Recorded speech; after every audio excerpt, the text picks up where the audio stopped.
Greetings and welcome back to another edition of MGTOW Talks. I am here with the now legendary Kangaroo Lord and Kangaroo Slayer, strange paradox, Colttaine. And given the issues that have been discussed of late, both in my videos and his most recent video, we thought it appropriate to discuss in depth and at length the topic of just how in charge we are of our own actions and to what degree we can steer things and what degree we cannot. Now, inevitably, this will have some coincision with issues of free will, or lack thereof, put it a little bit better, and the notion that somehow we are autonomous agents, as it were. So, with that brief, or not so brief, introduction, I am going to give the floor to my friend and esteemed Kangaroo Slayer / Lord, Colttaine. Colttaine, why don't you let us know what you think about this? Well, I guess a lot of this has stemmed from the fact that both of us have brought up certain obesity statistics, as well as there's some other things that we can look at, like abstinence-only education and stuff. Essentially, the fact that on an aggregate level, it doesn't appear as though people can necessarily logic themselves out of their own biology. People know that obesity is bad. Obese people don't like being obese, but only around 20% of people can actually, even like those who work hard and lose the weight, only about 20% of them can actually maintain that weight loss for a 12-month period. I guess the issue is, I mean, for me, I look at it and I just see a bell curve, but the problem is that a lot of people still see that 20% and they're like, that's the wiggle room. Like, if 20% of people can do it, then everyone should be able to do it. Right. And I think... Sorry, I interrupted, please. No, go ahead. I think, there's to really get to the fundamentals of this, and I think we should do that, we need to examine how what's perceived as agency works. Now, you tend to focus a lot on the biological. I don't, and I do too, but I don't even, to make the argument for lack of human autonomy, you could literally create some hypothetical scenario where everything is just environmentally caused. But the fact that you're an infant and a child with no influence over any of this stuff still begets the question, how much are you in charge? If everything just comes down to environment, as some people are inclined to believe, then all you are is a hapless victim of that environment being bounced back and forth. Yeah. Whether, alternatively, if it's obviously a combination of the interaction of the two. But in nowhere in any of this do you actually have autonomy. And this happened just the other day. If you pay attention, and this sounds very Sam Harris-esque, but it's because I basically agree with him, to the sort of day-to-day moments of your quote-unquote self and how you interact with the world. Just the other day, you were starved and you hadn't eaten all day. You're quite drained. All of a sudden, you're feeding your filthy face holes, you like to refer to it, and you sounded more chipper and better. And so we cannot account, even in those instances, for the sort of moment-to-moment changes in our state of consciousness and how we feel about the world and perceive things, and why at any given moment we feel X, but then Y. And I think this really gets to the heart of the issue, is that we like to attribute an agency to ourselves that simply is not there in any case. Yeah. And one of the mistakes people make, the thing you're talking about, I think, is they look at the 20%, and I think there are plenty of other issues to talk about apart from obesity, but they look at the 20% and say, well, you see, it is possible. Well, sure, it's possible, but the 20% who can do it only can do it because for whatever reasons, you'd have to delve into their own person to find out, they happen to have the requisite neurology that allows them to make those changes and maintain them. I mean, a good example of that would be our friend CS. Like, when we talk to him privately on Skype, a lot of the time he's actually on the phone talking to us while he's pumping weight, I wanted to bring this up. I mean, he the loves guy. that. Like that Not makes only him that, feel good. Yeah, it's not only that he's received injuries recently from overtraining. He loves exercise so much. I mean, we're talking about cycling for miles, then pumping hard iron, anaerobic activity gym, and then after that swimming. And he's literally, in some cases, running his body in the ground and getting injuries because it's just too much. Yeah. On the other hand, Colttaine doesn't exercise at all. I love cooking roasted pork belly with apples. Yeah, but that said, the reason why I think you're able to maintain your weight is because you de facto unintentionally practice intermittent fasting. You only really eat one meal a day. Yeah. And to the extent that I do exercise, I do it. I absolutely hate every second of it. I do it because I feel it's necessary, and I can't wait for it to be over. I don't enjoy it at all. Yeah. And these are even on the issue of intermittent fasting. That's not like a conscious thing that I force myself to do. The fact is, it's just sometimes naturally. I'm either too busy at work, or I get up in the morning. You heard me the other day on Skype in the morning.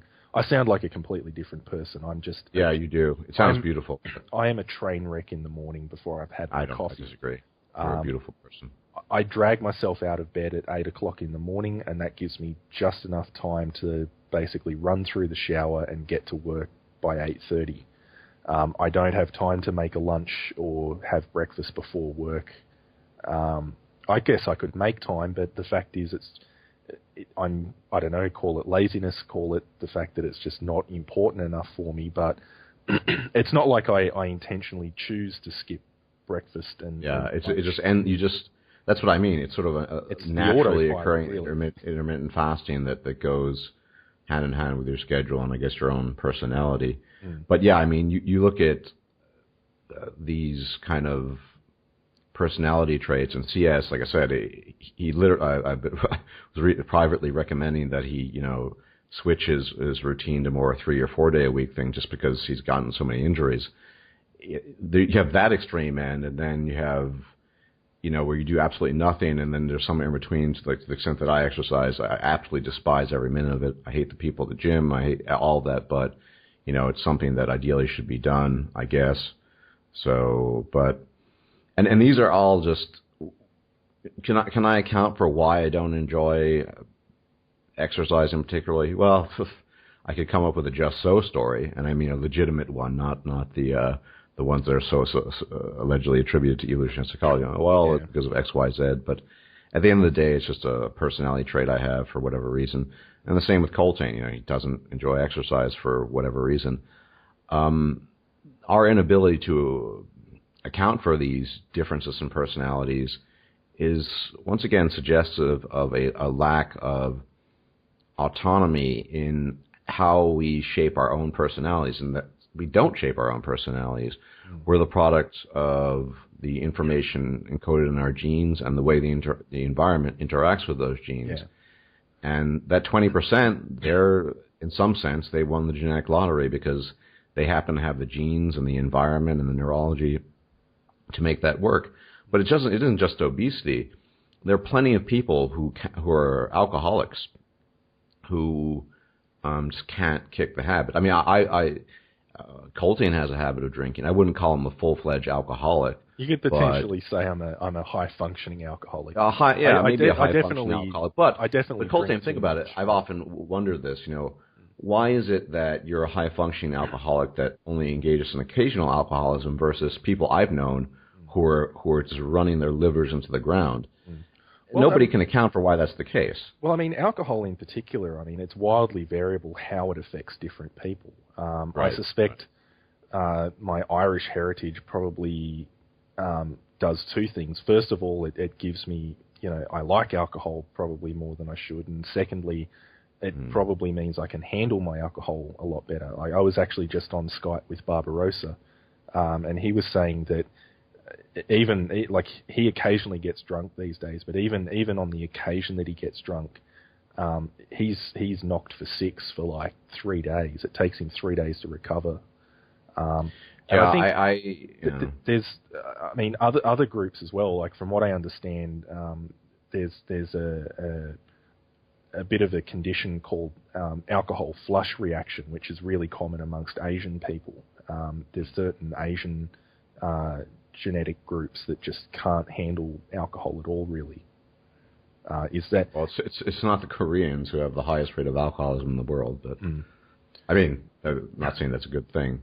And I myself, I haven't had a sip of alcohol in 3 or 4 years. I just almost essentially never drink. I don't like the way it makes me feel. I feel I get nothing from it. Yeah. It's not a pleasure that I can really relate to. Yeah. And why that's the case is who the fuck knows. I don't, it's just, my father drinks a glass or two of wine every day.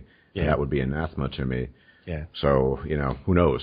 And it applies to other things as well, like taste in music and art.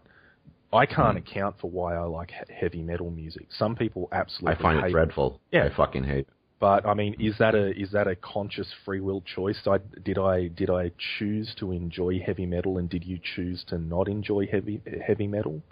Like, I don't think those are actual conscious free will choices that are made. Well, exactly. You can, I guess, fight your free will and force yourself to listen to heavy metal to prove a point, I guess. But why would you? Well, it's not even fighting through. I mean, I can tolerate heavy metal. I'm generally, I think I shared with you the kind of music I favor, the sort of epic, cinematic style stuff. But given a choice, would you find it enjoyable to listen to, though? No, absolutely not. Which begs the question: is it a conscious choice that you don't listen to heavy metal, or is it the fact that you don't enjoy it? Like, there's no actual. I mean, there are deterministic reasons why you wouldn't listen to that music. I mean, here's the thing. If we had a true bird's eye view of, I mean, let's say we just completely mapped out the human genome. I mean, I don't mean just like the test you would run. You can get your DNA tested, but it becomes cheap and affordable. It's $50 a pop to get your entire genome mapped out, and then it's maybe another $50 to get every, your hippocampus and your all these things just mapped out in great detail. You might be able to come up with a very clear picture of what is it about you as an individual that makes you not like heavy metal, or you do like heavy metal, or why Colttaine likes getting drunk off his ass sometimes, but why Stardust absolutely despises alcohol. And that's the problem, is that people are so caught up in this illusion of autonomy and agency that they don't sit back in their chairs and think, well, why is it that I like this? And you can't really come up with a reason. You can come up with a just so story, a narration. So, well, because when I was a child, X, Y, Z, whatever. But there's no real accounting for the details there. Yeah. Well, I mean, in a lot of that sort of stuff, that's actually one of the, I mean, as you've already kind of pointed out, it doesn't really matter whether it's nature or nurture, as long as it's external factors that have shaped you that way. It's still not really your free choice to be that way. But it's one of the most interesting things about Judith Rich Harris's work on the nurture assumption, where she basically postulated that a lot of these things, like like alcoholics. This was the New Jersey grandmother, wasn't it? Yeah. But, I mean, as far as I know, it's a fairly commonly accepted theory amongst psychologists now that, like, if you've got a kid that has... The common thought process used to be, if you drink around your kids or you smoke around your kids, they will see you doing that, and then they'll become alcoholics and smokers later in life too because of your influence. When what's actually happening is that you inherit a genetic predisposition to alcohol or nicotine addiction. And then when you're, 13 years old and Billy behind the school shed gives you a cigarette to smoke, that's when you get hooked because of the genetic predisposition that you've inherited. Yeah, and even in the devil is really in the details. So I have no taste for drugs or alcohol addiction. I smoked briefly at some point in time in my life, found it easy to kick, but when it comes to food addiction, that's something that I suspect I'll be struggling with. Most of the time I succeed, but it's just a constant struggle for me. I mentioned this before, to deal with, I guess, another type of addiction. But and this falls in line with, I've talked about this extensively, the 3 laws of behavior genetics. First law being that all human behavioral traits are heritable, so really relevant. Second law, the effect of being raised in the same family is smaller than the effect of genes. Once again, the point that Colttaine just brought up. And the third law really goes hand in hand with what we've been talking about since the beginning of this talk, that a substantial portion of the variation in complex behavioral traits is not accounted for by the effects of genes or families, meaning we don't have a fucking clue, basically. It's peer groups and the apple that didn't fall on your head when you were passing the apple tree and all these things that we just have no idea about. But there's a lot of, I mean, that's one of the interesting things when you look at like twins, for example. I don't know how many identical twins you know. I've known a couple. My mother is an identical twin to her sister, actually. Do they look quite different? They look. Well, my mother's far healthier than her sister. My aunt is a health wreck. My mother is a healthy weight, and for her age, she's okay. My aunt, on the other hand, is morbidly obese, and she's also a horrible person. I can't stand her, and she can't stand me. But anyway, well, I guess there's a perfect example there, right? I mean, you're theoretically, as identical twins, they have the same DNA. They grew up in the same household, but for some reason, one of them is a healthy weight and the other one isn't. Yeah. Well, yeah, it's and the personality differences are. I mean, my mother has her faults, but I would say she's overall a much kinder, sort of more approachable person than my aunt. My aunt is just a dreadful human being in every respect. In fact, I don't want to go off on tangent, but I mean, to give you an example, my cousin, one of my cousins, the male cousin, he's gay. That's not the reason why. Actually, it's ironic, but they just had a falling out, and she literally has not talked to her son for 15 years now or something, some ridiculous number.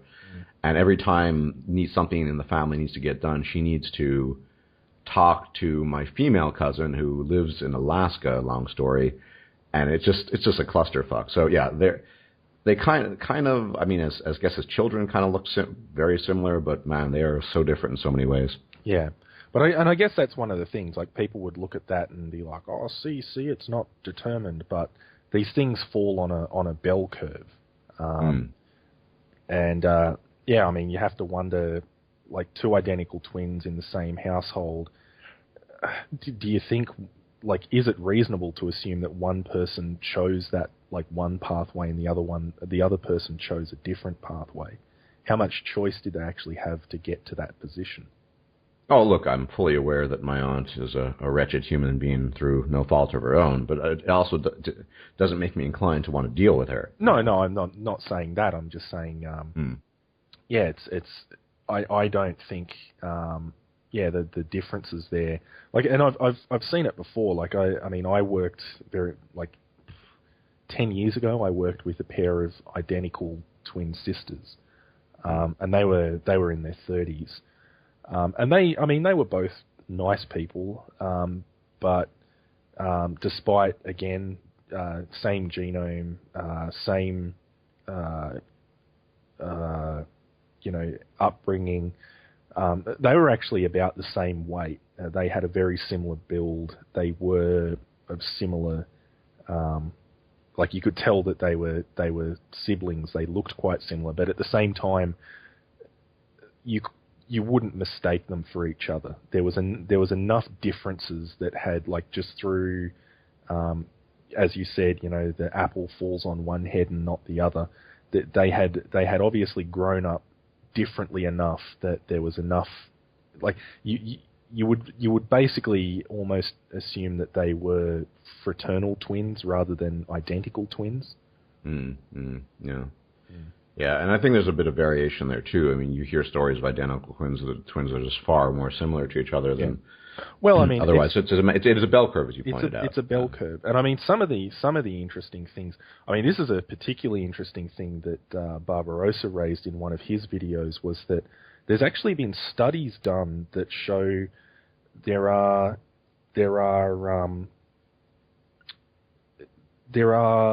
statistically significant similarities between the political opinions of identical twins that you don't see in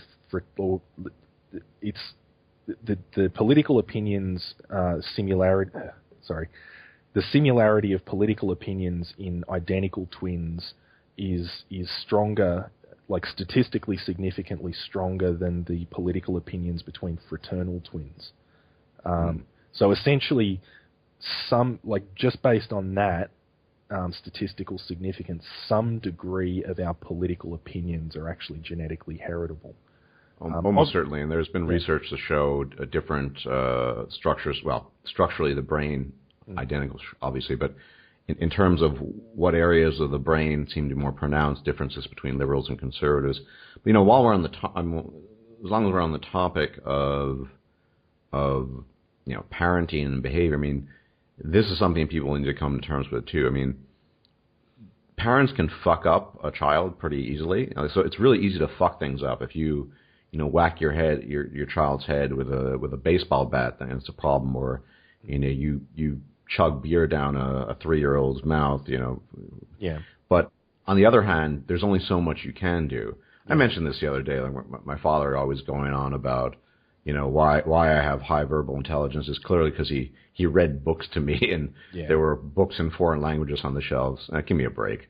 I mean, that has nothing to do with it. I mean, it certainly can help contribute to things like that, but at the end of the day, parents have very little influence. I've been, Colttaine, puzzled for years why my parents are absolute neat freaks, and I'm just the polar opposite. I'm a complete slob. And I don't think there's a really good explanation for that other than, individual variation and maybe the third law of behavioral genetics. Yeah. Well, I mean, I'm probably, I've actually changed over the years. I'm neater than what I used to be. Interesting. But yeah, I mean, on that topic, I mean, that's something that Judith Rich Harris has actually pointed out in interviews that I've seen with her, where, quite obviously there are some environments that are so toxic and abusive that no child would basically get out of it unscathed.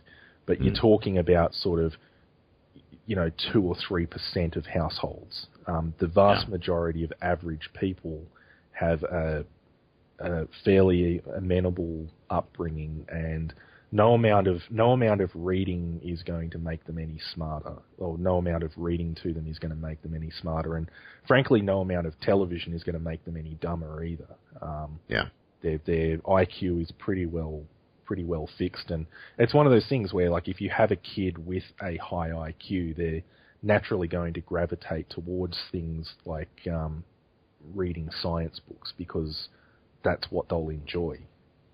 Yeah. Well, I mean, the research shows somewhere 60 to 80%, depending on who you ask, IQ is heritable, and which, of course, once again, I mean, this covers a huge spectrum of things that affect society. How effective is education? Well, only as effective as the people who are receiving it are. So, if you take kind of dumb people and give them education, that's okay. But if you have people who are smart, then it's obviously more beneficial, and thus it sort of, everything sort of turns full circle. And what we're driving at is that all the evidence is out there to show that there really there's no such thing as human autonomy. We don't know why we do things. We don't know why the way we are. And to the extent that we could know that, as I said before, we would need, every individual would need his genome and his brain essentially, not literally, but sort of metaphorically dissected. They're saying, well, this is why you like this, and that's why you do that. And and with even more absurd examples, having that tracked on a daily basis. So, Colttaine gets up in the morning, decides not to have breakfast. A neuroscientist says, Colttaine, this happened because whatever reason, these neurons and axons were... I mean, that's how much detail you'd have to go into actually account for these things.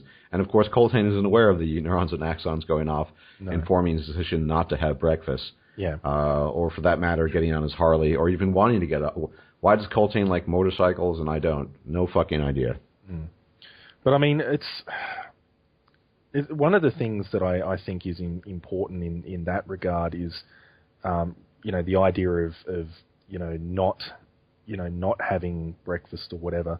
A good portion of the free will, or the wiggle room where people try and find free will these days, is the sort of compatibilism and free won't. I was talking to Adam Jensen about that extensively, and I was actually, he's too smart to fall prey for the compatibilist arguments. Now, let me first explain this position here. So, in the philosophical literature, the discussion between free will, there are kinds of variants. There's sort of like soft determinism, hard determinism, and then there are also the compatibilists who, in my opinion, just use artifacts of rhetoric to make it seem different. Like, but it was still you choosing.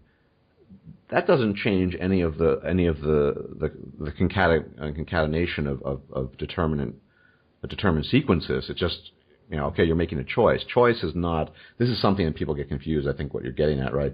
They think that choice implies freedom. Well, they think like the neurology does a certain stuff. So like, I'm hungry. That's what the body's telling me. That's the biological determinism. Is I'm hungry. I need food. But you can consciously veto the decision to eat. Right. But the problem is that conscious, quote unquote, conscious decision to veto the decision to eat, it's still coming from fixed neurology of the brain that has to follow the rules of the universe, chemistry, yes. Electricity. So at the end of the day, what it actually is one deterministic section of the brain overruling another deterministic section of the brain. I made a video. You know what it actually reminds me of? Do you know what the most useless invention in the world is? Like the little toy box with the switch on it, right?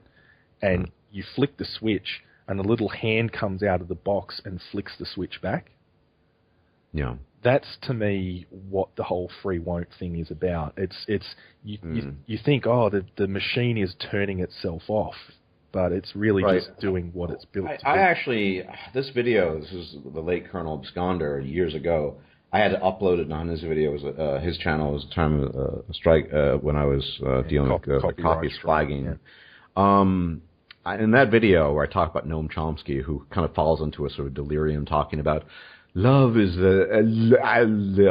basically that's what he was saying. Love is this mysterious thing you couldn't describe. Setting aside this thing. We can put people in an MRI machine and show them pictures of different people and see exactly what. But in that video, and I don't even remember the name, it's so old. It might be floating somewhere on my channel still. It's super old. It precedes escape velocity, I know that. But I talk about sets of probabilities. So what we are is the result of a series of stochastic processes, essentially. It's just outside of our control. Given, and because there are many different determinants and many different factors, what you end up with are like sets A, B, C, D, maybe even in F of possibilities for your behavior. In the example Colttaine cited, what you get is, this person has the hardwiring, the neurology to veto his desire to eat, I don't know, a chocolate cake or whatever. That's a possibility it's one set, say that's set B of possibilities that is available to him because of the stochastic processes that led to his creation through his genes and environment. But then you take person B as opposed to A, and that's actually, say, the obese guy, that's actually not within the set of stochastic probabilities that were brought about by stochastic processes. Yeah. So it's still determined. It's just this person got lucky and the other did not so much. Yeah. Well, I guess it would come down to the fact that, similar to what I was saying before. I mean, you could force yourself to listen to heavy metal, but why would you? That's not a thing that you enjoy. Right. And I mean, on a day-to-day basis, if someone was like,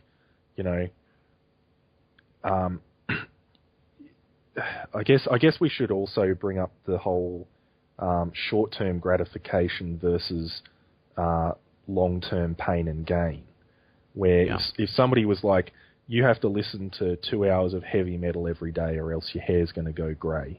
I mean, you have a shaved head, but I don't have a shaved head. I ain't got no hair, man. Yeah. Anyway. As an example, like if someone was like, over a couple of years, your hair will turn grey if you don't listen to heavy metal for 2 hours a day. And I know that heavy metal is excruciating to some people. They just hear all the like... It's painful for them to listen to. Yes, it is for me, yes. And you got to sort of think, maybe my hair will turn turn grey in 2 years, but I'd rather just listen to music that I want to listen to today. And it's kind of the same thing. It's like that.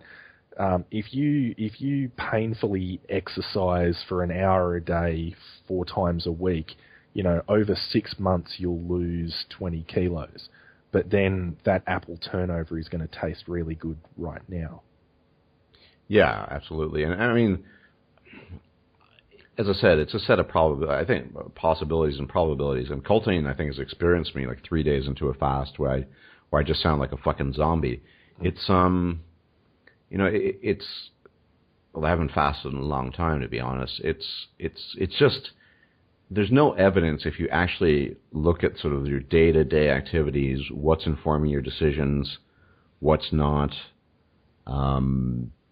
to account for these things in any sense other than some sort of determined system of, as I said, stochastic processes that you just have no real influence over. You are the product of millions of years of evolution, of biology, of chemistry, of physics. That's kind of all you are. Now, people say then, well, if it's all determined, just give up. The whole point of my recent video, Conflict of Moral Interest, where I talked at length about the obesity problem, was that we know, understanding what leads to that. So one of the very common causes that I talked about was how the neural pathways work and how it's so similar to drug addiction, and it might be possible to curb that and fix the problem using sort of counter drugs that might fix, or at the very least mitigate, some of these fucked up dopamine pathways. So there are ways of fixing things, right? But it's not going to be through, we're going to reason people out of their problems, because people don't reason themselves into problems.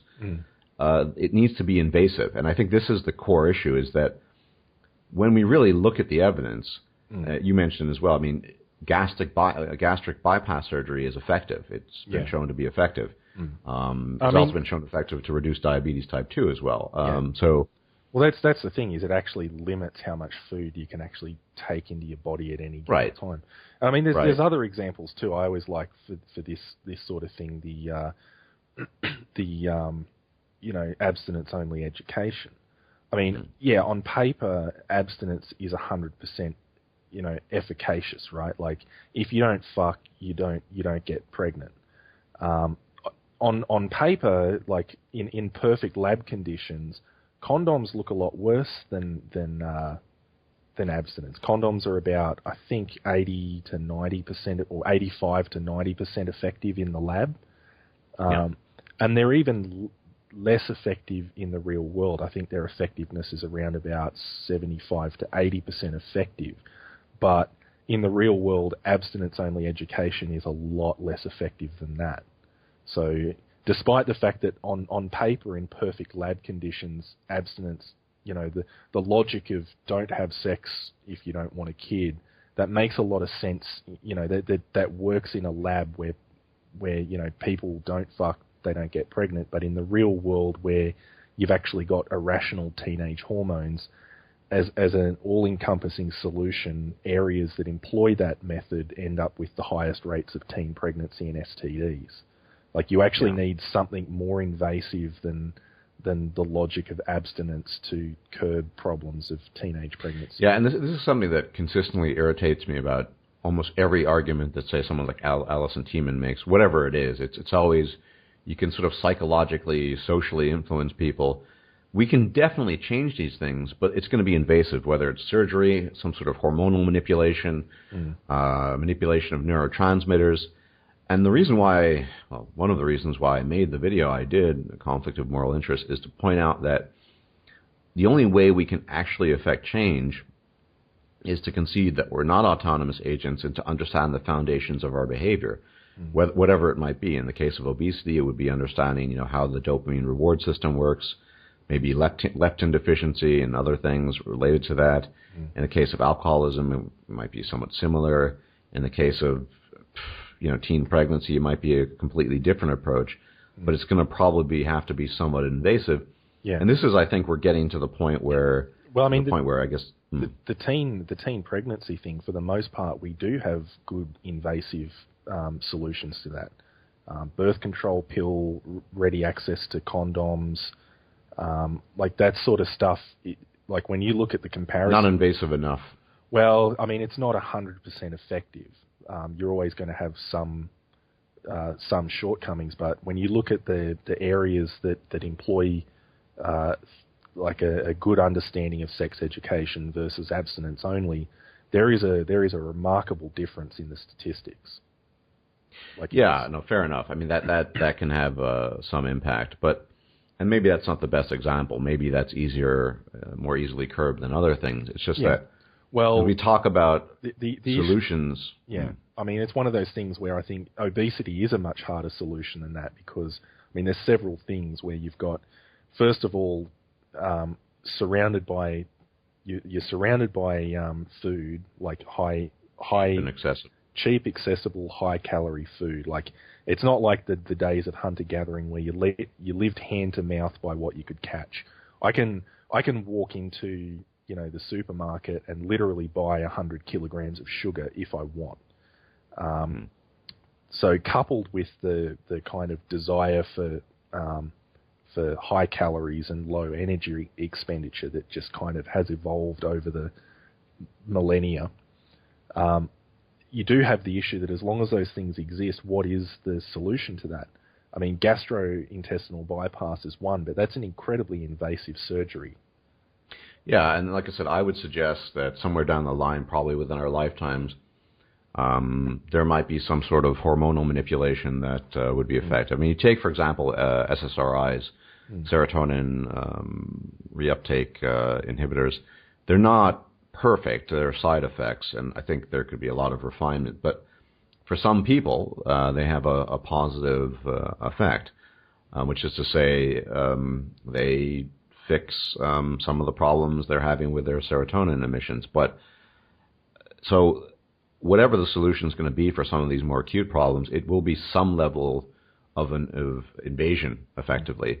And I think I kept on trying to dovetail into this and kept on interrupting me. But this is the kind of the point where Colttaine and I disagree, that I am of the view that not only can we fix societal problems, that is, there are realistic possibilities within reach, but we should do it.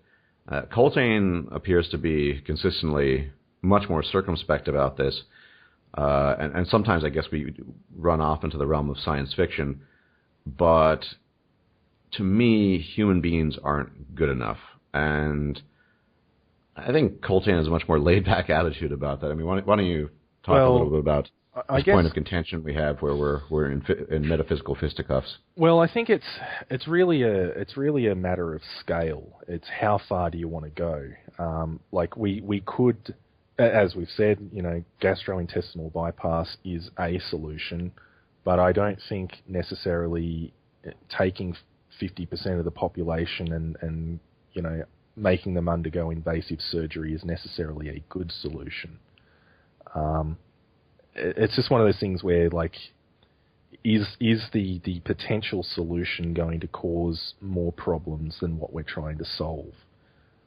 I think mass surgical intervention possibly not the best idea, but that doesn't mean I'm totally against all changes. Like if we could make some type of drug that would, you could just pop a pill and that would regulate your levels of leptin, for example. Yeah, I mean that's the thing. It's a question of first acknowledging that there's a problem that can't be corrected through quote unquote education or reason or rationality, whatever those things mean half the time, and to what degree you're willing to intervene and introduce these things. I'll be making videos in greater depth on this topic. I still haven't made my Escape Velocity 2.0 or whatever that's going to be called, but I think ultimately we're going to have to overcome our very nature as human beings. And this is a thing that a lot of people find uncomfortable. Most people don't even have that thought, and they just go about eating. That's the problem. Most people just go about eating, fucking, and shitting, and that's just good enough for them. There are people who are aware of this, and I've always found this curious that Colttaine's position is, well, I'm aware of this stuff, but I just don't think certain changes are warranted, and that's not my position. Mm. Well, I guess it's one of those things where, I mean, we could, like, as a hypothetical, we could, as you always like to say, bring everyone's IQ up and everyone becomes a much more productive member of society. I mean, there are certain conflicts that I have with that from the standpoint that part of the reason that I go my own way now is that I don't necessarily want to just be a workhorse provider for society. I mean, I don't want to be necessarily just a good little drone. Part of my whole thing is that I do what I have to do to engage in other activities that I enjoy, whether that's cooking good food or playing video games. I mean, for example, I know you have said in private conversations you don't particularly like the process of eating and shitting, and in the fucking despise it. Yeah, and in the interest of efficiency, you would like to replace your dietary process with just a pill that you take, and that's every day, and that's got all of the energy in that one pill that you're going to need. Me, on the other hand, I wouldn't want to give that up. I really, apart from the fact that I enjoy eating food, I also enjoy cooking it. Like, I find that I really get into my cooking. I like collecting different types of spices. That's to me, that would not be a good. I know it's irrational, and in the interest of a more efficient human race, it's possibly we should move away from that, but it's not something that I would personally want to give up. I enjoy it. For me, I don't know if I've ever articulated this publicly. I've certainly said it privately. Certainly part of the idea of going my own way is, I don't want to be a worker drone, and I certainly want to live, my own life for myself. But a lot of it just has to do with the direction society goes. And I mean, being a worker drone is contributing nothing to the necessity of achieving escape velocity and doing the things we need to do as a species to get off this fucking mud ball. And I don't know, I don't think my subs actually know how passionate I feel about this. I fucking can't stand how pathetic we are as human beings. And there's not, if society were actually geared towards, pushing ideas that would lend themselves to escape velocity forward en masse, I would pay taxes for that. I would do what is ever required. Fuck, most of our oceans aren't even discovered, but people are just too busy eating, shitting, and fucking. And so for me, I'm much less of a hedonist. There aren't many things that give me pleasure in life. In fact, the only thing I think is worth doing is understanding things so we can use that understanding to try to fix human beings. Ultimately, that's why ultimately I do this. Because I couldn't live with myself if I didn't do this. If I were just some worker drone someplace, I just shoot myself. There's no point. Because it's not, for me, it's not about the pleasure. It's about finding them, even if they're infinitesimally small, the possibilities of pushing human beings beyond their limits and making things happen that absolutely must happen if we want to achieve certain things. And frankly speaking, we're maladapted, we're fucking stupid, and we really have the wrong priorities. That's my view. Yeah, well, I suppose my thing would be balance. I think that we can have more of the right priorities, but not necessarily... it would seem terrible to me that, if we had to strip away all the irrational things that we enjoy doing, which aren't necessarily geared towards escape velocity, if we radically changed the human condition to be much more efficient and got rid of some of these irrational things and did end up getting off this mud ball, our first kind of step into space, into deep space, was the Voyager.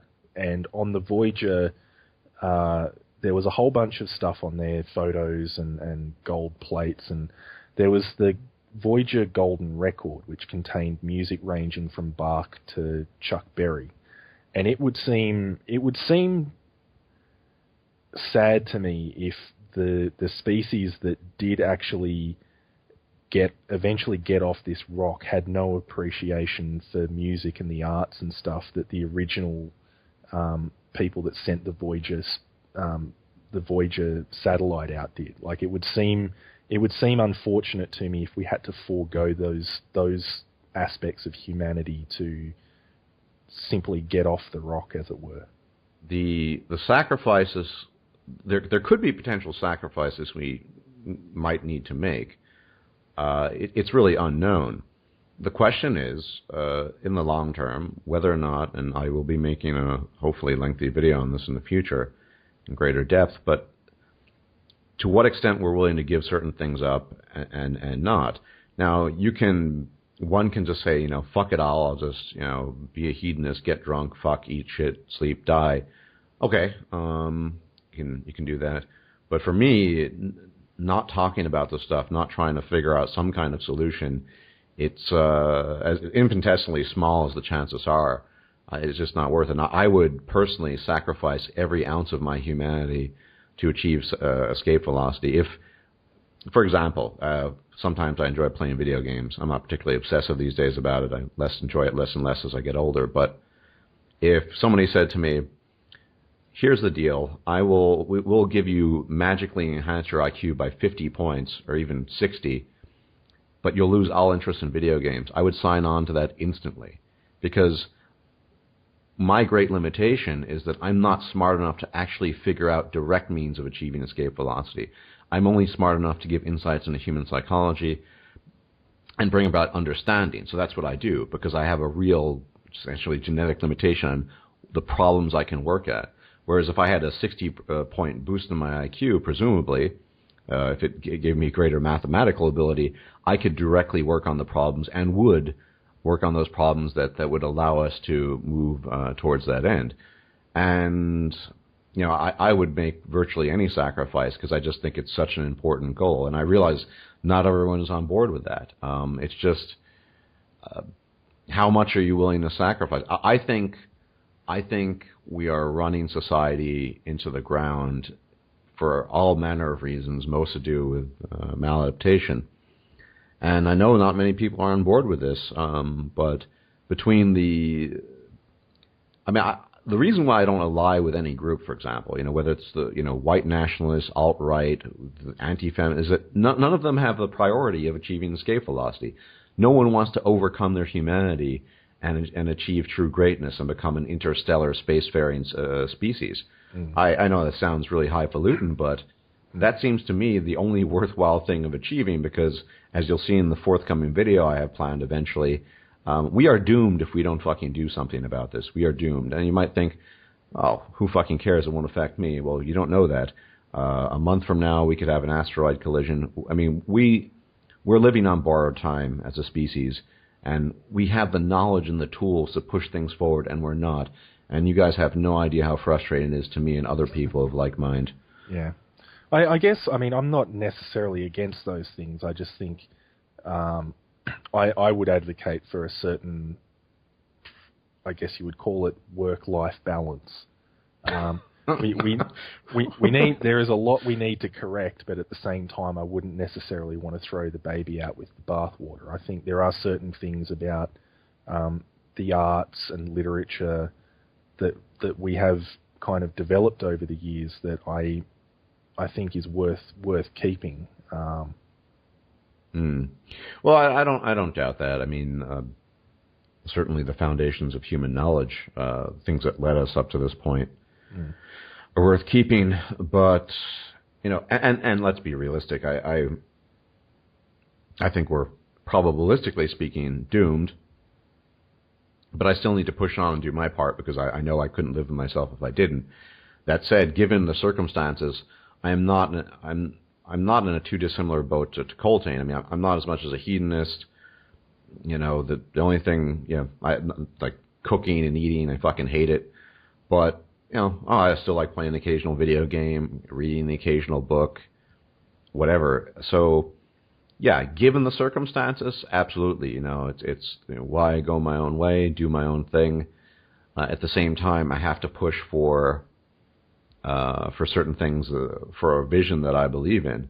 And one of the reasons why I think it's so important to talk about human autonomy, or more precisely the lack thereof, is that is a key to to moving towards the direction where we can achieve escape velocity, because then you can come up at least with hypothetical solutions to problems rather than this, oh, we're just going to be reasonable and rational and talk about egalitarianism, when it just doesn't fucking work, because human beings are not particularly rational, they're not particularly smart, and we did not evolve to do the things we actually need to do right now. And there's such an infinitesimally small fraction of people who actually possess the intellect, and I'm not one of them, to do these things, and society just is not well geared to them, and it's unfortunate. I don't know. I find it very depressing, to be honest. And Colttaine is much more jocular about it because he's got his booze and he's got his roast chicken. Yeah, well, I know I've said this before. It kind of reminds me of this old Dilbert comic strip where Dilbert's working hard and Ratbert comes up to him and says, you know, you work your ass off, but in 100 years we'll both be dead. I guess it's. I mean, I don't think it's not worth doing those things, and obviously I make videos as well because the topics interest me, and I mean, to the extent that I can enrich some men's lives who watch my videos. You know, I do create content to try and, you know, increase people's knowledge as well. But at the same time, I don't think I'd want that to be the all-encompassing focus of my life. There's other things that I get enjoyment from as well that I wouldn't necessarily want to give up. No, I totally understand that from, you know, just sort of an intellectual position. It's just that I just don't have that same hedonistic streak, and I just have a different view of humanity. I mean, and once again, why am I wired this way and Colttaine isn't? Who really knows? Why don't I enjoy alcohol and cooking? I don't really know. I can come up with a story. I don't like cleaning up the mess. I don't like waiting. I don't know, but it doesn't really matter. But yeah, I think we've kind of covered almost all of the basics. I mean, it's just obviously a different perspective. I think this is the topic that Colttaine and I disagree on most vehemently. But yeah, anything else you'd like to add to this? No, I think, I mean, we've kind of gone all the way from obesity up to escape velocity. So no, or the lack thereof. Well, you know. I mean, maybe I should add on a final note. So, if you're a rational, smart person, then nihilism in a traditional sense is probably the only rational position. You look at, you know, if you understand anything about cosmology, things like the Big Crunch, and I mean, that's so far down the line. Yeah, it doesn't matter for what you're doing now, but these traditionalists who rant on about, you know, the preserving the family or this or that, or, you know, women talking about, you know, the importance of maternity, to me, none of that matters. Why? Because none of these people are invested in the energy and the things that need to be done to get us off this fucking rock. And because of that, you know, in some conventional sense, yeah, you can say I'm a nihilist. Why do anything? Just going through the motions. I think personally, if you're aware of the fate of the universe, and particularly the fate of the Earth, which I'll go into much greater depth in a future scripted video, then you can just shrug your shoulders and rant on about continuing the black race or the white race or whatever, where your DNA gets diluted with every generation to the point where who fucking cares? I mean, I have 0.2% Yakut fucking DNA in me, apparently. I mean, it doesn't even matter. None of this stuff matters. What matters really is seizing reality for what it is, understanding it, apprehending it, and trying to ultimately bend it to our will. And we can't do that if we believe we're autonomous agents, or that, you know, things like, oh, the family tradition, or, you know, women's rights, and all of this shit. It's not relevant to the things that actually matter for the species. And that's pretty much all I have to say on that topic. Everything I do is geared towards furthering human understanding, so ultimately we can achieve these absolutely necessary goals. And as I said, I personally would sacrifice every ounce of my humanity to do so. Maybe people don't like that, but that's how my viewpoint on that. So, yeah. Yeah, well... Anything to add before I criticize you for complaining about kangaroo meat being too gamey? Well, probably not. I guess the only thing I could add to that is you're wrong, and kangaroo meat is too gamey. Eat more lamb, it's so delicious. I like kangaroo meat. It's rare, hard to get here. But then again, I'm not a huge foodie. I mean, I like food, but not a huge fan of the slimy brown paste that comes out of my ass as a result. Oh, man, human beings are just fucking pathetic. They are disgusting creatures, aren't they? We are disgusting, pathetic creatures. Let's try to improve ourselves. Somebody should try it at least. Yeah. So I think we covered all the bases. So everyone, thanks for joining us, and of course more content to come. If you haven't checked out, I'll be posting a link to Colttaine's video on the low bar. If you haven't checked that one out, check it out. It's quite good, and I think it talks in concrete terms about some of the things we talked about, particularly the peculiarities of the justice system and how, we're kind of fucked there. So, thanks for joining us, and everyone take care and enjoy the rest of your week.